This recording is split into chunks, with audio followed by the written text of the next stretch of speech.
Pais, you've seen me here for several weeks or several months, and I am America's Unstuck Coach.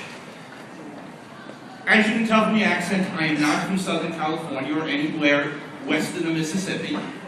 I did go to USC though, only the letters weren't in that order. Mine were actually SUC. It's the State University College of Cortland, better known as SUCK. Absolutely, that's where we went to school and said it on everything. And I had a choice today. I could either tell you about me and how I got to where I am, or I could tell you about how you can get unstuck. And part of understanding how you get unstuck is understanding my life. I came to California in 2000, had a pretty good corporate job. By 2002, it had disappeared. Anybody gone through that? My life started to go down. I had gotten remarried, wasn't going very well.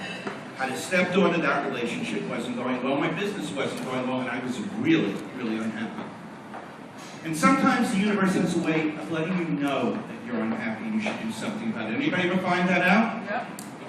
Well, mine came on January 21st, 2008 at 8:06 p.m.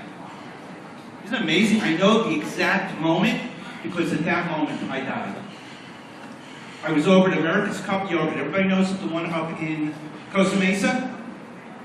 I was choosing between chocolate chips and sprinkles, and the next thing I knew, I was choosing between a pacemaker or a pacemaker defibrillator.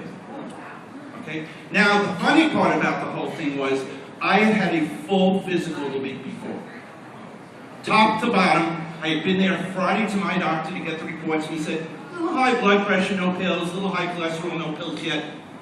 You'll be fine. I'll see you again on Monday because your wife's, my ex-wife's time, her test came in and they were awful, and I knew she would just ignore it completely. Well, little luck to tell you that Monday morning we were there, we were talking. The next time I saw him was Tuesday morning. And what had happened was while I was standing there, out of nowhere, my heart just decided to stop beating. And I had the full out-of-body experience. Yes, I died. I was dead for 2 minutes and 13 seconds.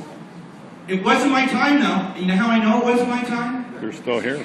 I'm still here, and that's the first clue, thank you. But even laying there, I knew it wasn't my time. And thank you for the obvious. But even laying there, I knew it wasn't my time for one reason. Because the paramedics were on their way into America's Cup Yogurt to get dessert when the call came in. Otherwise, I would have died at that point. But when they were there, the way they moved me around and shook me up, made the contact in my heart, recontact, and it started beating on its own. And I knew at that point, my life had to change. I was stuck in everything. And as I talked to my friends, most of which are over the age of 50, most of us are in mid to late 50s to early 60s, we realized that our problems were very different from a lot of people's problems. And that was because of when we grew up. The reason I asked about the baby boom generation, because it goes from 1946 to 1964. Does anybody here who was born before 1946 or after, a little after 1946, have anything in common with people born in 1964? I don't think so. Yeah, I'm their father. Their fathers, absolutely. Absolutely. So what I decided to do is I talked to people who realized that I am in what we call the wake turbulent generation. I coined that the wake generation because my sister, who is a baby boomer, born in 1946, was on the forefront of all the change that happened through the 50s and 60s. We were just behind it. Once everything got moved like a boat going through the water, and the turbulence and the wake goes behind it, we got caught in that. So we got caught in that period of time where what we knew and what was changing to were two completely different things. We lived through 3 assassinations, the Civil Rights Act, 2 almost world annihilations at the Berlin Wall and at the Cuban Missile Crisis.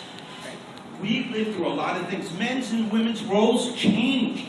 Corporate America, that job that we thought we'd have for the rest of our life and get a fixed pension for, disappeared.